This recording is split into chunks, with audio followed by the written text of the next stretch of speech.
Hello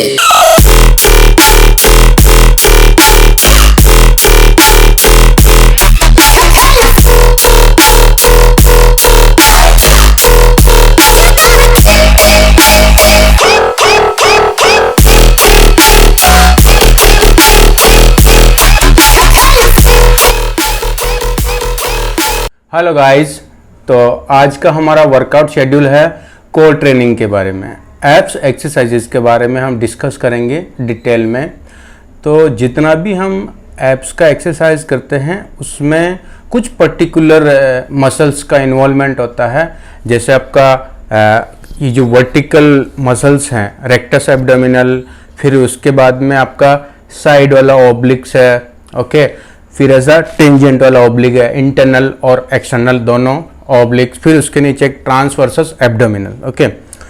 तो बहुत सारे लोग एब्स एक्सरसाइज को इतना इम्पोर्टेंस नहीं देते हैं। आपने देखा रहेगा ज़्यादातर जिम में हेवी वेट मारते रहते हैं, लेकिन कभी भी एब्स एक्सरसाइज अगर वो किया भी थोड़ा बहुत तो क्रंचेज मार लेंगे, लेकिन एब्स का वर्कआउट पूरा 1-1.5 घंटे तक आप कर सकते हैं वेरी हेवी इंटेंसिटी के साथ में। उसी पे हम आज डिस्कस करने वाले कि आपको कभी भी एब्स वर्कआउट को स्किप नहीं करना चाहिए। एब्स का वर्कआउट करने से आपको ज़्यादा बेनिफिट फैट लॉस में नहीं होगा, लेकिन इसका अपना प्लस माइनस होता है।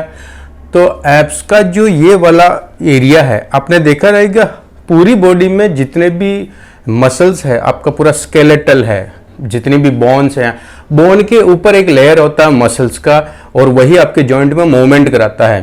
तो ऑलमोस्ट पूरी बॉडी में सब जगह बोन है, फिर उसके ऊपर एक मसल्स का लेयर है, ओके। लेकिन हमारी पूरी बॉडी में ये एक पर्टिकुलर ऐसा एरिया है जहां होलो पार्ट है, मतलब ये एक ऐसा कैविटी है जिसके यहाँ पे बोन का प्रोटेक्शन नहीं है, यहाँ पे बोन नहीं है, ये पूरा ओपन एरिया है, ओके। तो इसलिए नेचर ने यहाँ पे एक मसल की बजाय पूरा मसल्स का ऐसा वॉल क्रिएट किया है कि पहले आपका एक ऐसा खड़ा वॉल रहेगा, फिर उस पर एक ऐसा तिरछा वॉल रहेगा, फिर उसके नीचे एक और वॉल रहेगा ऐसा वाला, फिर एक बेल्ट रहेगा अंदर। तो इतना सारा प्रोटेक्शन क्यों दिया है? उसका रीजन है कि हमारा जो ये वाला एरिया है, एब्डोमिनल एरिया, यहाँ पे बहुत सारे वाइटल ऑर्गन्स होते हैं। जैसे आपका लीवर हो गया, ओके, फिर आपका स्प्लीन हो गया, पेंक्रियाज हो गया, कोलन लाइन हो गया, आपका पूरा छोटी आंत, बड़ी आंत, सारे जितने भी वाइटल ऑर्गन्स हैं आपके यहाँ पे हैं, ओके। तो इनको प्रोटेक्शन देने के लिए, क्योंकि यहाँ पे बोन नहीं है, तो बोन नहीं है तो केवल यही वाला एरिया है जहाँ पे आपके मसल्स प्रोटेक्ट कर सकते हैं। आपने देखा रहेगा अगर किसी का कोर मसल इतना ज़्यादा स्ट्रॉन्ग नहीं है, ओके, तो इतना ज़्यादा स्ट्रॉन्ग नहीं है तो क्या होगा, आप उसको हल्का सा पंच मारे और पूरा एकदम ऐसा हो जाएगा। लेकिन किसी का कोर मसल बहुत ज़्यादा स्ट्रॉन्ग होएगा तो आप जोर से भी मारेंगे तो आपका जो पंच है वो बाउंस होकर पीछे आ जाएगा, ओके। तो जितना आपका कोर मसल ये वाला स्ट्रॉन्ग रहेगा, आपके वाइटल ऑर्गन्स को उतना ही प्रोटेक्शन मिलेगा, क्योंकि आपको कहीं बोन की वजह से यहाँ अंदर प्रोटेक्शन नहीं मिल रहा है, पूरा खोखला पार्ट है, ओके।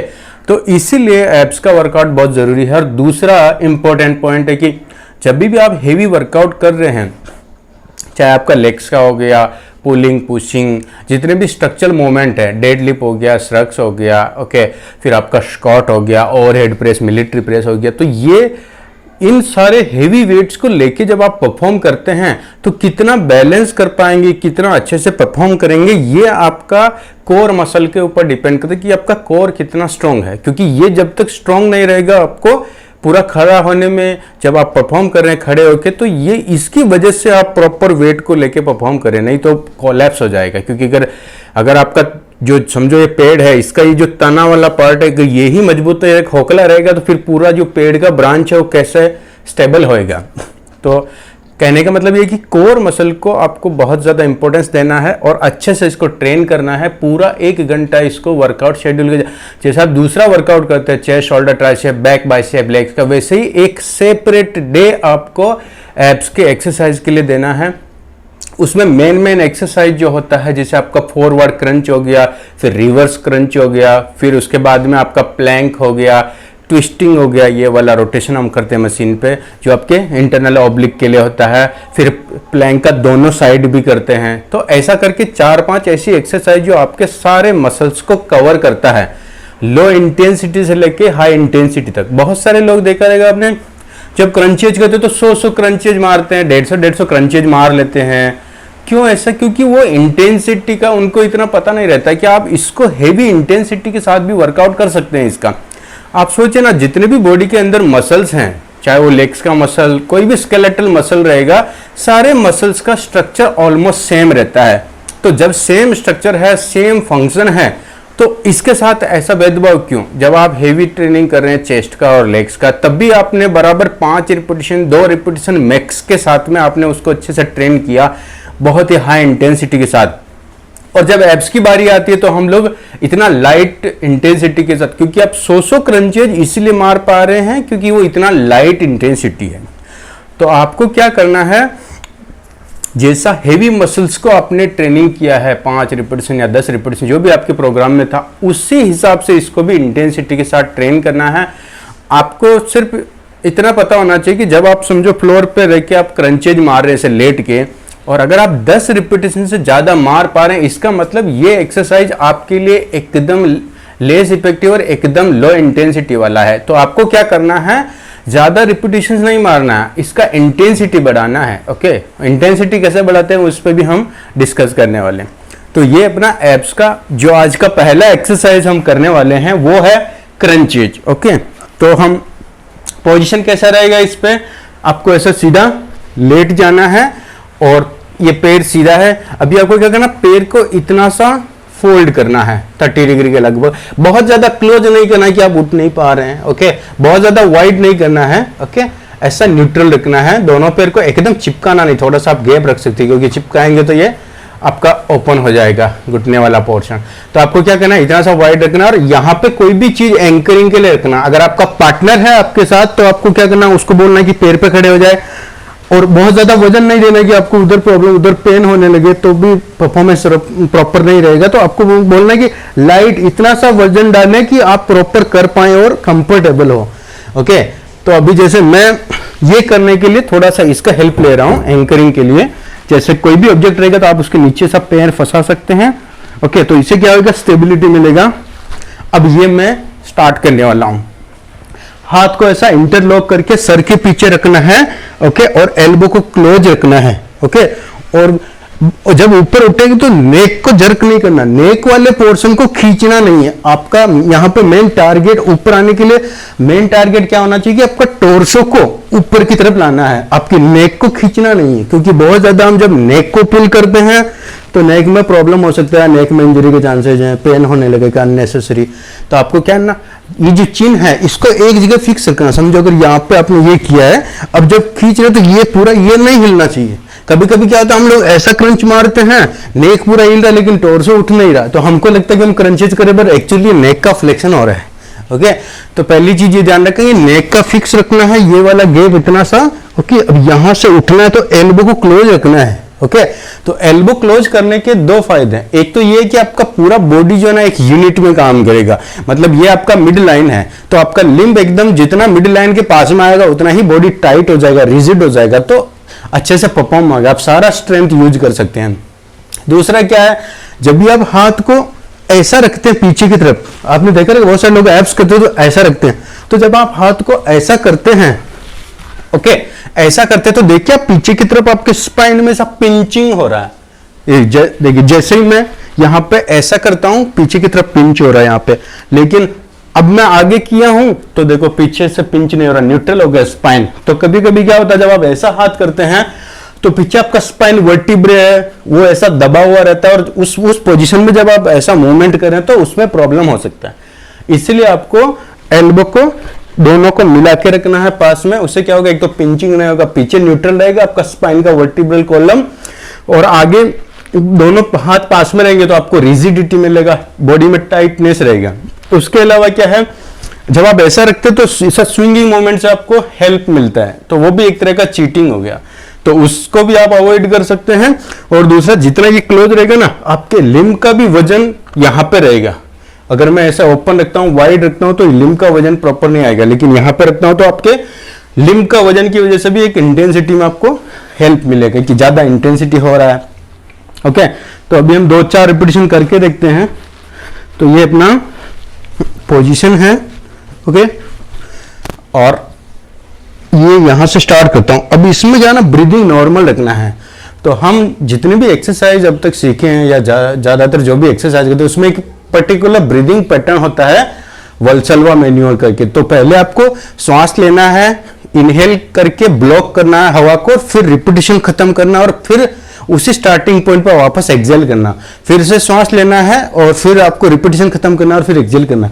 लेकिन इसमें आप चाहें तो थोड़ा स्विच कर सकते हैं, वैसा करेंगे तो भी प्रॉब्लम नहीं है। लेकिन अभी जब आप क्रंच करके ऊपर आ रहे हैं, तो जब मैं इनहेल करके हवा को ब्लॉक करके ऊपर आऊंगा तो मेरा कैसा ना, एब्डोमिनल और आपका जो थोरेसिक कैविटी है उसमें ऑलरेडी हवा भरा हुआ है, वो पूरा रिजिड। हम दूसरी एक्सरसाइज में ऐसा ब्रीदिंग पैटर्न इसलिए फॉलो करते हैं ताकि आपका जो खोखला पार्ट है वो पूरा रिजिड हो जाए, अंदर से स्पाइन को सपोर्ट मिलता है और पूरा एक टाइट हो जाता है। तो जब ऐसी पोजीशन रहेगी तो हम क्रंचेज नहीं कर पाएंगे, क्योंकि ये ऐसा एक्सरसाइज जिसमें हमको स्टमक को ऐसा फ्लेक्सिबिलिटी के लिए थोड़ा अंदर से लूज चाहिए। तो क्या करेंगे, थोड़ा सा ब्रीदिंग स्विच करेंगे कि आपको ऊपर जाते टाइम सांस छोड़ना है और ऐसे पॉइंट पे जाके छोड़ना है कि जब आपको ज्यादा इंटेंसिटी, समझो अगर मैं यहां से यहां तक आ रहा हूं तब तक मेरे को ग्रेविटी के एकदम अगेंस्ट मेरे टोर्सो को उठाना पड़ रहा, लेकिन जैसे ये क्रॉस किया फिर आप सांस छोड़ सकते हैं। ओके, तो वो पैटर्न भी फॉलो हो जाएगा और आपको इजी भी रहेगा। तो यहां पे थोड़ा सा ब्रीदिंग आपको ध्यान में रखना है। ओके, तो अभी हम स्टार्ट करने वाले, देखो सॉरी,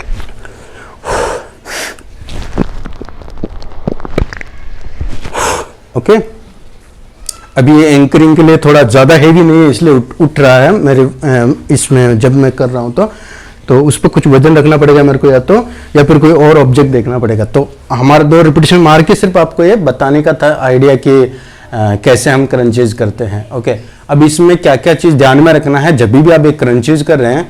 देखिए, क्रंचेज जब भी हम करते हैं तो हमारा जो मसल है, ओके, मैं आपको अच्छे से समझाता हूं कि ये हमारा टॉर्सो है। ओके, तो ये जो एब्स का जो मसल्स है मेन आगे वाले, उसमें ये वाला मसल है ना, इसका क्या काम है, आपका जो स्पाइन है, ओके, ये स्पाइन के अंदर जो ये बैंड होता है, ये समझो ये यहां से लेके यहां तक पीछे स्पाइन है, इस स्पाइन को सिर्फ ऐसा ट्विस्ट कराने का काम है इसका। ओके, तो जब भी आप ये करें, एक तो नेक का मूवमेंट नहीं होना चाहिए क्योंकि इसका काम है ऐसा स्क्वीज करना। ओके, तो क्या करेंगे, अब जैसे मैं लेट की फिर से आपको ये कर रहा हूं, तो इसमें एक चीज ध्यान में रखना है कि ये रेंज बहुत कम है, जो आप स्पाइन का मूवमेंट कर रहे हैं ना, ये वाला, ये रेंज बहुत कम है। तो कहीं पे भी आपका रेंज कॉम्प्रोमाइज नहीं होना चाहिए क्योंकि ऑलरेडी इसका जो रेंज ऑफ मोशन है वो कम है वर्टिब्रे के बीच में, आपके स्पाइन की जो वर्टिब्रे हैं उनके बीच में बहुत ज्यादा आप ऐसा मूवमेंट नहीं करा सकते हैं। तो जब भी और इसका जो मेन जब स्टार्टिंग फेज जो है वो ज्यादा इंपॉर्टेंट है क्योंकि ये ग्रेविटी के एकदम अगेंस्ट आप उठ रहे हैं। तो जब भी हम क्रंचेज करते हैं तो क्या होता है, देखिए जैसे आप ऊपर जाएंगे ना, तो ऊपर जाने के बाद जब वापस आएंगे ना, तो अभी मेरा स्पाइन है वो फ्लैट है, मतलब पूरा मैं फ्लैट हो गया, लेकिन और भी मैं थोड़ा सा रेंज बना सकता हूं अगर मैं थोड़ा सा ऐसे करता हूं। तो जैसे मैं स्पाइन को ऐसा आर्च करता हूं, शोल्डर ब्लेड को नीचे की तरफ डालना आपको, ताकि क्या होगा, देखो मैं यहां से अभी आपको क्या करना, शोल्डर का सपोर्ट लेके इसको ऐसा अंदर करना है, फिर जब आप उठेंगे तो देखो यहां से लेके यहां तक, ये सीधा होने तक भी मेरे को रेंज मिला। तो जैसे मैं ये अभी मेरा फ्लैट है और ये मैंने अंदर डाला है, तो आपको क्या करना, हर रिपीटेशन में जब आप पीछे जाके फ्लैट हो जाएंगे तो शोल्डर ब्लेड को नीचे डालना है और नीचे खिसकाना है, ताकि आपको ये जो इंपॉर्टेंट रेंज वाला फेज है यहां ज्यादा से ज्यादा इंटेंसिटी के साथ में आपको रेंज मिलेगा। ओके, तो ऐसे जैसे वो ऊपर गया वापस फ्लैट हुआ, ऐसा किया, फिर ऊपर गया वापस फ्लैट हुआ, फिर ऐसा किया। ओके, तो इससे क्या होगा, यहां जो रेंज ऑफ मोशन है उसको आप और बढ़ा सकते हैं क्योंकि हमारा जो मेन टारगेट है ये मसल का, ये स्पाइन को ऐसा राउंड कराने का। तो मैं जितना ऐसे करूंगा उतना ही ये वापस आगे की तरफ फोल्ड करेगा। ओके, तो एक तो इंपॉर्टेंट चीज ये आपको ध्यान में रखना है। और दूसरा क्या है, बहुत सारे लोग देखिए लेग प्रेस, ये एब्स के बाद में लेग वाला करते हैं, लेग रेज। ओके, तो लेग रेज जब आप ये वाला कर रहे हैं तो कुछ लोग हाथ को नीचे रख के यहां से उठाते हैं और ऑल द वे यहां तक लाते हैं, राइट, ऐसा ये वाला। अभी आप देखिए इसमें क्या हो रहा, ये मेरा जो एब्स का मसल है वो यहां कनेक्ट है और यहां कनेक्ट है, तो इसका काम है ये वाला जो दड़ है इसको सिर्फ स्क्वीज कराने का। ओके, ऐसा वाला। लेकिन जब आप देखिए कि मेरा जो लेग्स यहां से यहां तक उठ के आ रहा है, इसमें मेरा एब्स मसल का रोल नहीं है।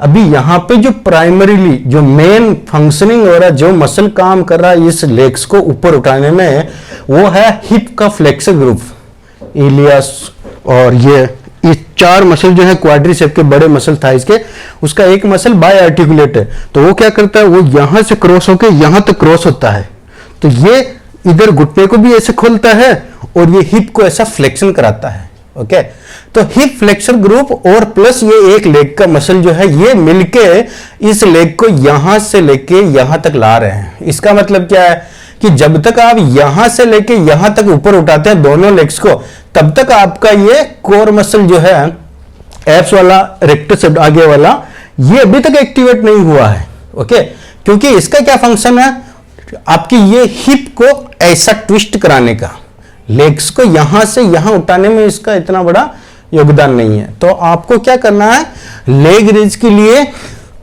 ये वाला नहीं करना है। ओके, अभी देखिए यहां से मैं लेके यहां तक आया हूं। ओके, अब तक मेरा हिप फ्लेक्सर ग्रुप काम कर रहा था।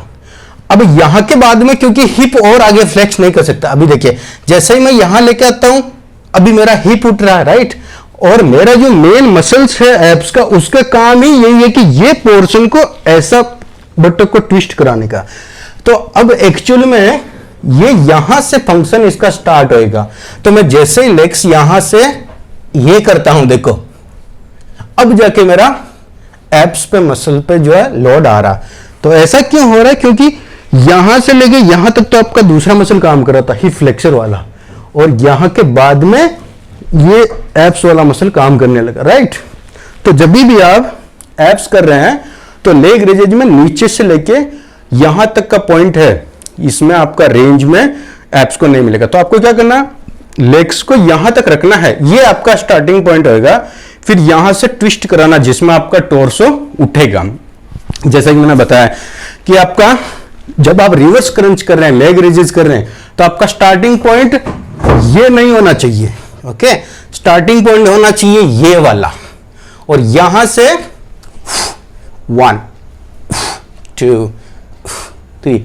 अब भले ये वेट जो है पैरेलल घूम रहा है, क्योंकि हमारे पास और ज्यादा ऑप्शन नहीं है, और ये बेसिक एक्सरसाइज है एब्स का। ओके, तो यहां से ये पैरेलल घूम रहा है, तो ये वजन तो इस पर नहीं आ रहा, लेकिन इसकी ये पूरा का पूरा वजन आपके हिप पे गिर रहा है, और ये हिप को उठा रहा है आपका एब्स का मसल। तो इससे थोड़ा इंटेंसिटी बढ़ रहा है। लेकिन अगर आप इसी रिपीटेशन को 10 से ज्यादा कर सकते, तो आपको क्या करना है, इंटेंसिटी बढ़ाना है। वो कैसे बढ़ाना है, या तो आप अपर बॉडी को किसी पे होल्ड करके लेग्स को उठाएंगे ऐसा, ओके, 90 डिग्री के बाद में उठाना है, या फिर एक काम कर सकते हैं, यहां पे थेरा बैंड लगाएंगे। तो थेरा बैंड को, ये जो रेजिस्टेंस बैंड है, इसको वहां किधर भी बांध देंगे और पैर में अटका के यहां अटकाएंगे और उधर बांधेंगे। फिर ये लूज नहीं होना चाहिए, ये टाइट होगा। फिर यहां से आप ऐसा करेंगे तो वो रेजिस्टेंस बैंड की वजह से आपको जोरदार इंटेंसिटी के साथ में चैलेंज मिल रहा है। देखो अभी ये क्या फ्री घूम रहा है, लेकिन अगर मैं यहां से पैर को रबर से वहां बांध के रखता हूं और फिर उठाता हूं तो ये बहुत ही डिफिकल्ट हो जाता है। तो यहां इस तरह से आप लेग रेजेज में इंटेंसिटी बढ़ा सकते हैं। पर एक इंपॉर्टेंट चीज ध्यान रखना कि जब भी आप एब्स का वर्कआउट कर रहे हैं तो आप चाहे फॉरवर्ड क्रंच करें या रिवर्स क्रंच करें, दोनों में सेम मसल काम करता है। दोनों करना जरूरी नहीं है, ओके, लेकिन अगर आपको हिप फ्लेक्सर को भी ट्रेनिंग देना है जो कहीं और नहीं हो रहा है तो इसके लिए आप कर सकते हैं। पर दोनों में सेम ही मसल काम करता है, तो आप इसको फॉरवर्ड क्रंच से भी ट्रेन कर सकते हैं, रिवर्स से भी ट्रेन कर सकते हैं। तो दोनों में से आपने अगर एक वाला किया तो भी चलेगा, ओके। तो दोनों में आपको एक चूज कर लेना है, फॉरवर्ड वाला या फिर ये लेग रेज वाला। लेकिन ये वाला ज़्यादा इंपॉर्टेंट है क्योंकि आपका ये टोर्सो में ज़्यादा वजन है, तो ये थोड़ा सा ज़्यादा इफेक्टिव रहेगा। पर आपके नॉलेज के लिए बता रहा हूँ कि दोनों में सेम मसल काम करता है, चाहे आप इधर से टोर्सो को खींचे या फिर लोअर बॉडी के हिप से आप टोर्सो को ऐसा ऊपर की तरफ खींचे। और पूरी बॉडी में ये एक ऐसा मसल है जो दोनों तरफ इसका जो जॉइंट है वो सिमिलर है। नॉर्मली क्या होता है, जैसे मैंने पिछली वीडियो में बताया कि मसल जो है वो जहां जाके कनेक्ट होता है वो पतला धागा रहता है, पतला एरिया रहता है। ये पूरा मसल है, ये यहां थिक रहेगा, मोटा रहेगा, फिर जैसे जाके जहां घुसने वाला जॉइंट क्रॉस के वहां पतला रहता है, तो इसको बोलते हैं ओरिजिन, ये इंसर्शन। तो ये ओरिजिन जो है इंसर्शन को अपनी तरफ खींचता है, लेकिन इसमें दोनों तरफ ओरिजिन है। ऐसा चौड़ा पट्टी, नीचे भी चौड़ा पट्टी, उधर भी चौड़ा पट्टी, तो ये आप इधर से खींचे या इधर से उधर खींचे, दोनों में सेम मसल काम करेगा क्योंकि इसका दोनों तरफ ओरिजिन है। ओके, तो ये बेसिक चीज है, आपको जब भी आप एब्स का वर्कआउट करें तभी आपको ध्यान में रखना है।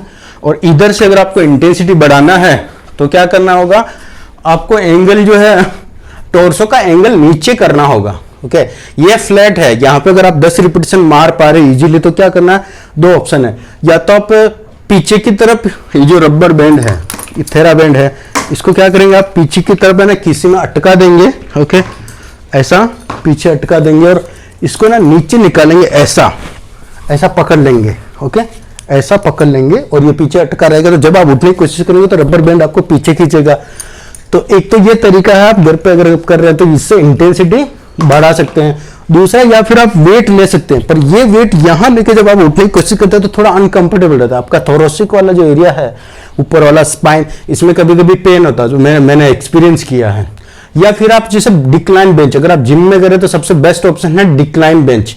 तो बेंच का एंगल जितना जितना आप नीचे करते जाएंगे, आपका टोर्सो नीचे तरफ झुकता जाएगा, जितना उतना ही इंटेंसिटी बढ़ता जाएगा। ओके, तो ये इतना सा आपको जब भी आप एब्स का वर्कआउट कर रहे हैं इतना सा ध्यान में रखना है।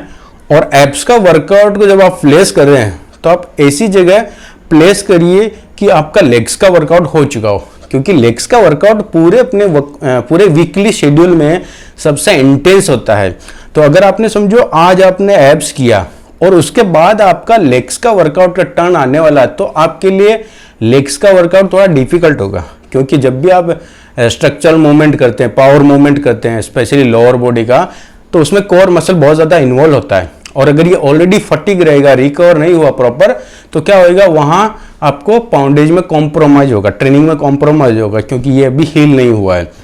और इसको इंटेंसिटी लेग्स के कंपेरिजन में कम चाहिए, तो आप क्या करेंगे, लेग्स का खत्म करके फिर नेक्स्ट शेड्यूल में आप इसका ले सकते हैं। तो हमेशा एब्स का ट्रेनिंग जो रहेगा वो प्रॉपर करना है, 1 घंटे का ट्रेनिंग करना है, लेकिन इसको लेग्स के बाद में ही शेड्यूल करना है।